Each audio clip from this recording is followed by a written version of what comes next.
नमस्कार दोस्तों, तो आज हम डिस्कस करेंगे ट्रांसफार्मर के वेक्टर ग्रुप के बारे में कि ये क्या है।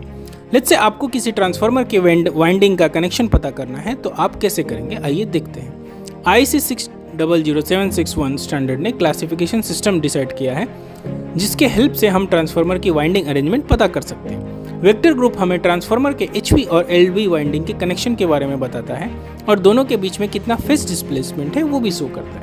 थोड़ा और डिटेल में चलते हैं और समझते हैं कि वेक्टर ग्रुप को कैसे रीड करें। तो देखते हैं एक वेक्टर रिप्रेजेंटेशन की हेल्प से इसे।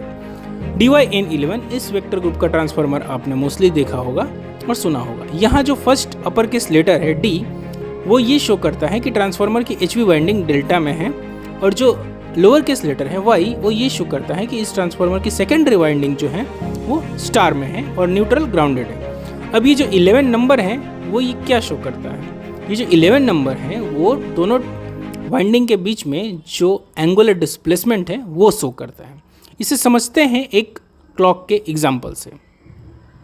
ये जो एंगल डिस्प्लेसमेंट है वो 30 डिग्री के मल्टीपल में शो करता है। आपने घड़ी में देखे होंगे दो डायल होंगे, एक छोटे और एक बड़े, जिसे छोटे वाले को आवर का बोलते हैं, बड़े वाले को मिनट का बोलते हैं। तो जो छोटा डायल है आवर का वो फिक्स रहता है, जिसे हम लेंगे HV वाइंडिंग, और जो बड़ा डायल है मिनट का उसे हम लेंगे LV वाइंडिंग। तो HV वाइंडिंग को रेफरेंस रख के LV वाइंडिंग और HV वाइंडिंग के बीच में कितना फेज डिस्प्लेसमेंट है वो देखते हैं। लेट्स सपोज आपकी जो LV वाइंडिंग है वो 1 पे है, तो ये क्या शो करेगा कि LV वाइंडिंग HV से 30 डिग्री लैग कर रहा है। वेक्टर ग्रुप इतना इंपॉर्टेंट क्यों है? क्योंकि ट्रांसफार्मर को जब भी हमें पैरेलल ऑपरेशन में करना होगा तो इसका वेक्टर ग्रुप है वो सेम होना चाहिए। अगर सेम नहीं होगा तो इसमें सर्कुलेटिंग करंट भी फ्लो करेंगे, शॉर्ट सर्किट और ट्रांसफार्मर फेलियर के चांसेस भी हो सकते हैं।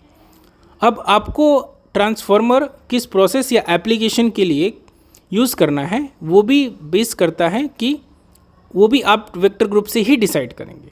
लेट्स सी कैसे। YN0 इस वेक्टर ग्रुप के जो ट्रांसफार्मर हैं मोस्टली आपने देखे होंगे EHV लेवल में, क्योंकि इसके दोनों साइड HV और LV क्या होते हैं, न्यूट्रल जो है अर्थड होते हैं, क्योंकि फॉल्ट करंट को इजीली पाथ मिल जाता है और वोल्टेज स्टेबल होता है।